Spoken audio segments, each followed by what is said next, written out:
Posledice treme ali slutnja slabega rezultata, čeprav je včeraj nastopil že na 7 parlamentarnih volitvah, je šef socialnih demokratov priznal, da se ne počuti najbolje. Cel dan me že trebuh boli, to morate vedeti, tako da verjetno mi bo še cel dan, ampak okej. To je normalno. Brez želodčnih težav, a vseeno precej vroče, je bilo pričakovanje tudi v Levici. Glede rezultata je to silno nehvaležno.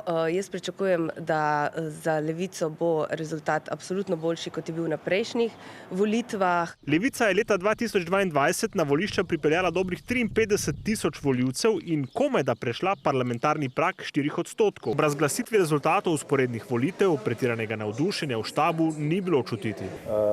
Je pa ob tem nekoliko neprijetna izkušnja pač naš rezultat. To je 5 mandatov, kar je kot rečeno pod pričakovanjem. Za 3 mandate krajši bodo v novem sklicu Državnega zbora Socialni demokrati. Na preteklih volitvah so jim volivci namenili 7 sedežev v Državnem zboru, a sta se jim na to pridružila še Mojca Šetinc Pašek in Matej Tašner Vatovec. Žal mi je, da se je Slovenija zopet razdelila tako na dva pola. V vodstvu obeh strank ocenjujejo, da pogajanja za sestavo nove vlade ne bodo sladka, vseeno upajo, da bo tudi nova koalicija levo-sredinska.